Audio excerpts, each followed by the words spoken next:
ಮೈಸೂರಿನ ಶಾದಹಳ್ಳಿಯಲ್ಲಿ ಭೂಮಿಯಲ್ಲಿ ಬೆಂಕಿ ಕಾಣಿಸಿಕೊಂಡಂತಹ ಸ್ಥಳಕ್ಕೆ ಈಗ ಮಾಲಿನ್ಯ ನಿಯಂತ್ರಣ ಮಂಡಳಿ ಅಧಿಕಾರಿಗಳು ಕೂಡ ಭೇಟಿಯನ್ನು ಕೊಟ್ಟಿದ್ದಾರೆ, ಪರಿಶೀಲನೆಯನ್ನು ಕೂಡ ನಡೆಸಿದ್ದಾರೆ, ಕೆಲವೊಂದು ಸ್ಯಾಂಪಲ್ಗಳನ್ನು ಕೂಡ ಸಂಗ್ರಹಿಸಿದ್ದಾರೆ. ಹೀಗಾಗಿ ಹಿರಿಯ ಪರಿಸರ ಇಲಾಖೆ ಅಧಿಕಾರಿ ಲಿಂಗರಾಜ್ ಅವರು ಕೂಡ ನಮ್ಮ ಜೊತೆ ಇದ್ದಾರೆ. ಪ್ರಕರಣದ ಬಗ್ಗೆ, ಆ ಒಂದು ಆಗಿರುವಂತಹ ವಿಚಾರದ ಬಗ್ಗೆ ಮತ್ತು ಮುಂದೆ ತೆಗೆದುಕೊಳ್ಳುವಂತಹ ಕ್ರಮದ ಬಗ್ಗೆ ಕೂಡ ಅವರು ಮಾತಾಡ್ತಾರೆ.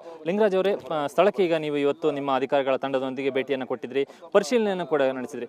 ಪ್ರಾಥಮಿಕವಾಗಿ ನಿಮ್ಮ ಪರಿಶೀಲನೆಯಿಂದ ಏನು ಮಾಹಿತಿ ಸಿಕ್ಕಿದೆ ಈಗ ನಿಮಗೆ? ಈಗ ನಮಗೆ ವಿಷಯ ತಿಳಿದ ತಕ್ಷಣ ನಮ್ಮ ಪ್ರಾದೇಶಿಕ ಅಧಿಕಾರಿಗಳು ಕೂಡ ನಿನ್ನೆ ರಾತ್ರಿ ಬಂದು ಸ್ಥಳವನ್ನು ನೋಡ್ಕೊಂಡು ಹೋಗಿದ್ದಾರೆ. ಮತ್ತು ಈಗಲೂ ಕೂಡ ಬೆಳಿಗ್ಗೆನೇ ನಮ್ಮ ಏನು ಆಫೀಸಿನ ತಂಡ ಎಲ್ಲ ಬಂದು ನಾವಿಲ್ಲಿ ನೋಡ್ತಾ ಇದ್ದೇವೆ. ಮೇಲ್ನೋಟಕ್ಕೆ ಅದು ಏನು ಒಂದು ಸ್ಯಾಂಡ್ ಏನು ಮರಳು ಥರ ಕಾಣಿಸ್ತದೆ. ಅದನ್ನು ಏನಾದರೂ ಒಂದು ಕಡ್ಡಿಯಿಂದ ಅಥವಾ ಒಂದು ಕಲ್ಲು ಎಸೆದ್ರೆ ತಾವೆಲ್ಲ ನೋಡ್ತಾ ಇರ್ಬೋದು, ಜನ ಇದು ಮಾಡ್ತಾ ಇದ್ದಾರೆ.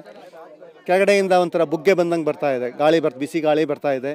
ಮತ್ತು ಅದರಲ್ಲಿರ್ತಕ್ಕಂಥ ಉಷ್ಣಾಂಶನೂ ಕೂಡ ಜಾಸ್ತಿ ಇದೆ. ನಾವು ಅದನ್ನು ಮಾದರಿ ಸಂಗ್ರಹಣೆ ಮಾಡಬೇಕಿದ್ರೆ ನೋಡಿದ್ವು, ಅದರದ್ದು 100 ಮೇಲೆ ಅದರದ್ದು ಉಷ್ಣಾಂಶ ಇದೆ. ಮತ್ತು ಏನು ಒಂದು ಅದರಲ್ಲಿರ್ತಕ್ಕಂಥ pHನೂ ಕೂಡ ವೆರಿಫೈ ಮಾಡಿದ್ದೀವಿ, ಅದು ನ್ಯೂಟ್ರಲ್ ಇದೆ.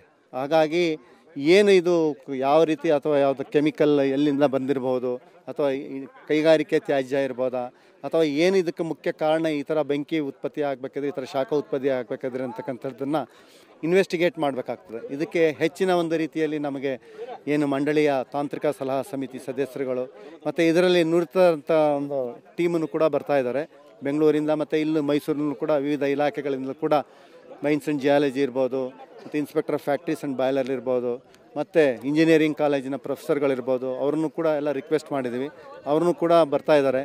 ಇದನ್ನು ಏನು ಪರಿಶೀಲನೆ ಮಾಡಿ ನಂತರ ಇದಕ್ಕೆ ಯಾರು ಕಾರಣರಾಗಿದ್ದಾರೆ ಅಂತಲೂ ಕೂಡ ನಾವು ಕಂಡುಹಿಡಿಬೇಕಾಗ್ತದೆ. ಇದಕ್ಕೆ ಏನು ಕಾರಣ ಈ ಥರ ಆಗಬೇಕಿದ್ರೆ ಅಂಥೇಳಿ.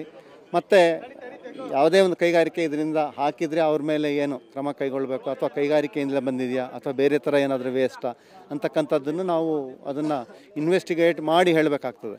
ಇದೇ ಕೈಗಾರಿಕೆಯಿಂದ ಬಂದಿದೆ ಅಥವಾ ಇಲ್ಲಿಂದಲೇ ಬಂದಿದೆ, ಇದೇ ಥರದಿಂದ ಬಂದಿದೆ ಅಂತ ಹೇಳಲಿಕ್ಕೆ ಸದ್ಯಕ್ಕೆ ಆಗ್ತಾಯಿಲ್ಲ.